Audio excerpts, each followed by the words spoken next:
Welcome to another episode of the How to Fight with a Longsword series, or in other words, the Lichtenauer Tradition Longsword Fencing Basic Course. In this episode, we'll be taking a look at two new Hauptstücke, the Abschneiden and the Händedrücken. We'll also be taking a look at Verschnitten. Now, before we start with the actual subject of this video, please do note that the incorrect examples are exaggerated on purpose so that the issues are easier to see. All of the techniques based on the historical sources are shown according to my current interpretation. As such, they are subject to change if I ever come up with or run into a better interpretation.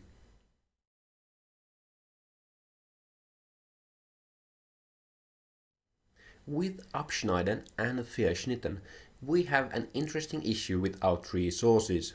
They are glossing the same part of the Zettel in a very similar manner. However, how the gloss is structured differs. From this, we get to a rather annoying terminology issue. The one clearly different is once again Döbringer.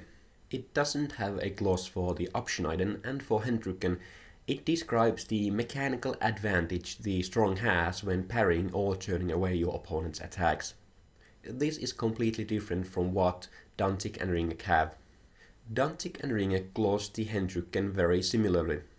The one clear difference is that Ringek explains the technique from one side and simply notes that it can be done from both sides.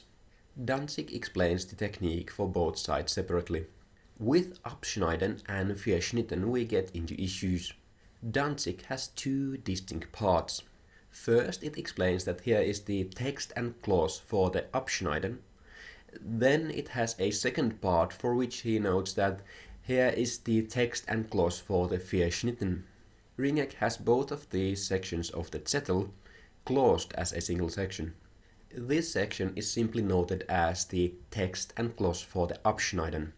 Ringek doesn't have the techniques which Danzig notes as being the Abschneiden. What Ringek has and notes as being the Abschneiden, Danzig explains as the Verschnitten. I personally go with the Danzig version. The reason is rather simple. The section of the Zettel is roughly as follows. Slice off the hard ones from below in both drivings. This is the part Danzig glosses as the Abschneiden. The Zettel then continues. 4 are the slices, 2 below, 2 above. This is the part Danzig glosses as the Verschnitten. Ringek glosses both of these together as the Abschneiden. Even though Ringek glosses both parts together as the Abschneiden, the gloss still starts with. Note, there are 4 slices. Conduct the first thusly. The gloss then continues to explain 4 slicing techniques. As such, I interpret that in Ringek, Abschneiden and Verschnitten mean the same thing. Danzig's Abschneiden gloss explains techniques on both sides where your sword is under your opponent's sword. In the Verschnitten gloss, Danzig explains the same 4 slicing techniques Ringek has. In my opinion, the Danzig version is a better match to the Zettel. But enough of that. Let's learn all of the variations of these techniques regardless of what they should be called.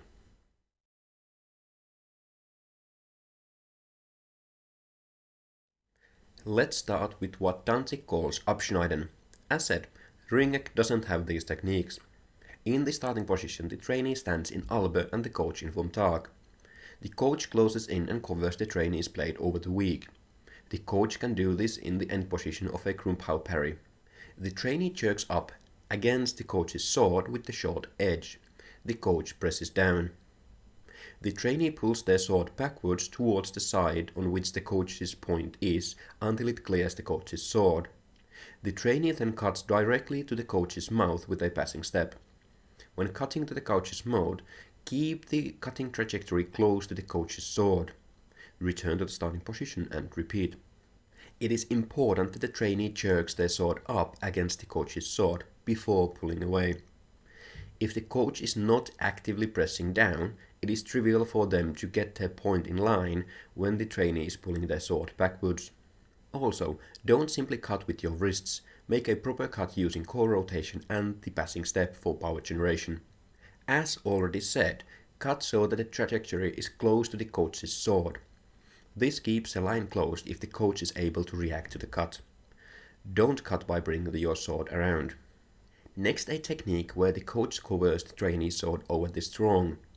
Danzig specifically names this technique as the Schnappen. In the starting position, the trainee stands in Albe and the coach in vom Tag. The coach closes in and covers the trainee's blade over the strong so that the coach's point is to the trainee's dominant side. The trainee comes over the coach's sword with their pommel and cuts the coach's head with the long edge. The cut is much like a Krumpau. Keep the dominant hand in place and bring the pommel up and forwards with the dominant hand. While doing so, transition to a thumb grip. Cut a Krumpau-like cut by crossing your arms. Keep your hands low. Return to the starting position and repeat. It is important that the coach covers the trainee's sword over the strong. If they are over the weak, the previous technique works better. As said, keep your hands low. This makes it possible to cover the most obvious attack line from the coach. The Schnappen also works if the coach covers the trainee's sword so that their sword is pointing to the trainee's non-dominant side. The technique works just the same as from the other side. The only difference is that now the cut is done using the short edge. The cut is very much like a Schildhau.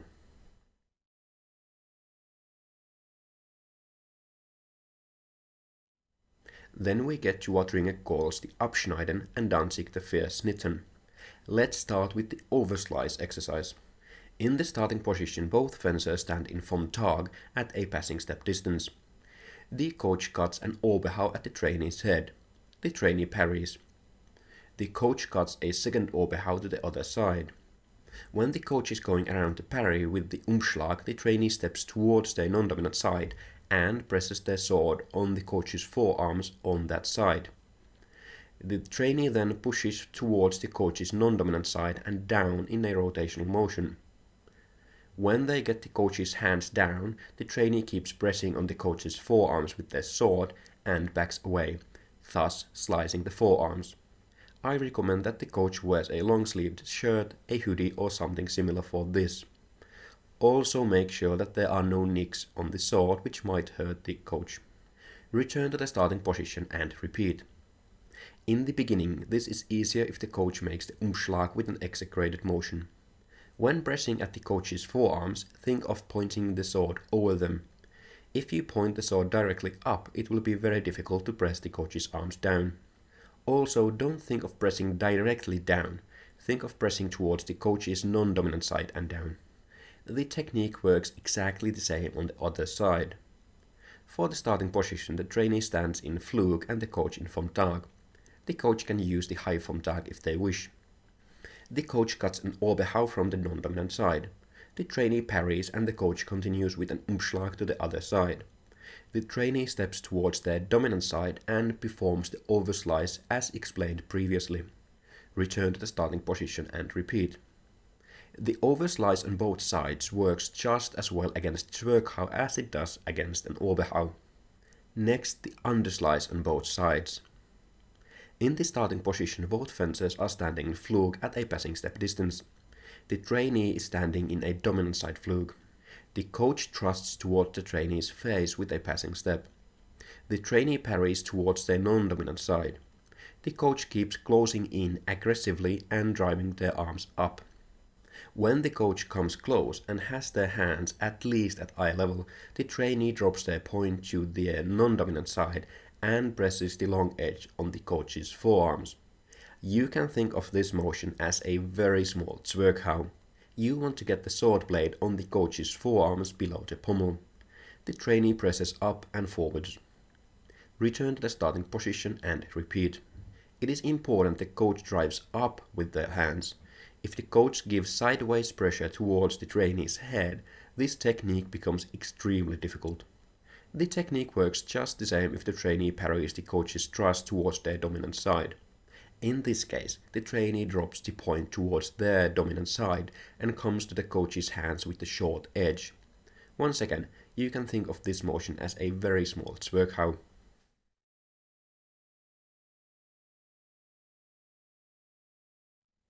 Then we get to Hendricken.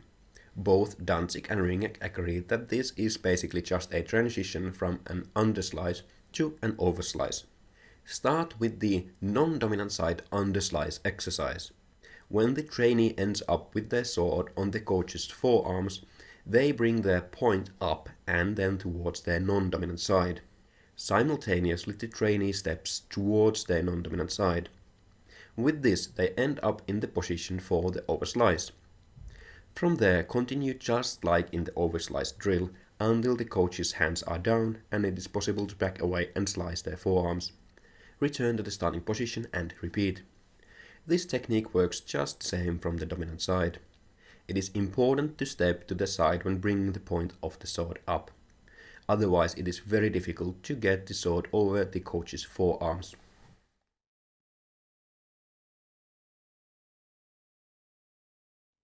Before we get into the recap, go and tap that like button and subscribe if you haven't already. There is a considerable difference in how Danzig and Ringek gloss the Abschneiden. However, they agree on what Verschnitten and Hendricken are. Danzig has a separate gloss for Abschneiden. For Ringek it seems that Verschnitten and Abschneiden are synonyms.